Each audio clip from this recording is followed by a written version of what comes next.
అంత పవిత్రమైన రక్తం, ఆ పవిత్రమూర్తి మాటలు ఈరోజు సమాజానికి ప్రకటించడానికి ప్రకటించడానికి టైం అయిపోయిందని ఎంత భద్రంగా వచ్చేసారండి పోలీసు వాళ్ళు. టైం అయిపోయిందా? మొదటి రోజు టైం అయిపోయింది. రాత్రి 11 వరకు 12 వరకు డీజే బాక్సులతో డన్ డన్ డన్ డన్ మోగుతుంటే ఎవడు అడిగాడు నిన్ను?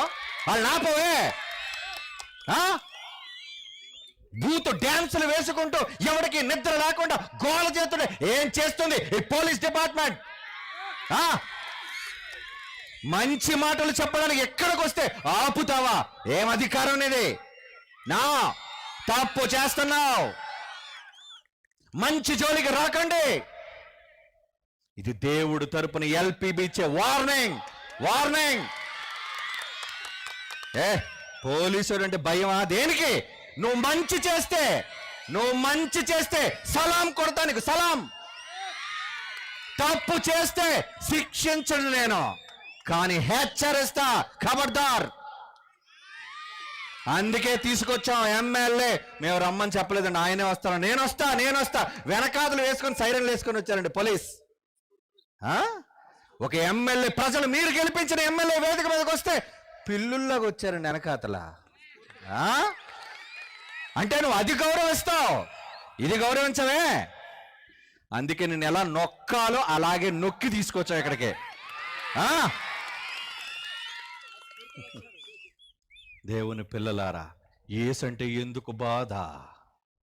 ఎవరికి ఇబ్బంది కలిగించా? ఎవరిని కొట్టమని చెప్పాం, ఎవరిని తిట్టమని చెప్పాం, ఎవరిని దాడి చేయమని చెప్పామని చెప్పండి. బాధ నీకు? టైం అయిపోతుంది. పర్మిషన్ ఏమండి?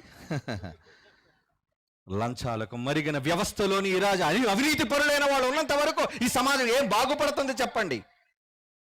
బాగు చేయడానికే వచ్చాడు క్రైస్తవుడు ఈ తరంలో.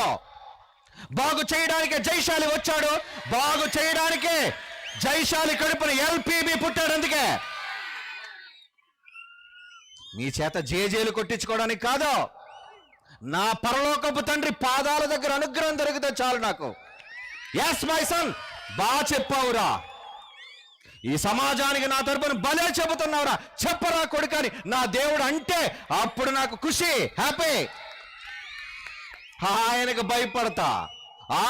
భయపడతా సమాజంలో పనికిరాని వాళ్ళకి తల దించడు నిజమైన క్రైస్తవుడుగా. దేవుని పిల్లలారా, అందుకే నాకు పెట్టిన పేరేంటో తెలుసా? క్రీస్తు తరపున న్యాయవాది.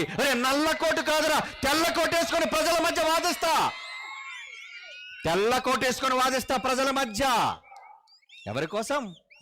నేను నమ్మిన క్రీస్తు కోసం, నేను నమ్మిన రక్షకుడు కోసం, నన్ను పంపించిన దేవుని కోసం, నేను చదివిన బైబిల్ కోసం. దేవుని పిల్లలారా, మనుషులు రాసే కట్టు కథలు నమ్ముతున్నావు గాని దేవుడు రాసిన నిజమైన మాటలు ఎందుకు నమ్మావు? నమ్మాలి.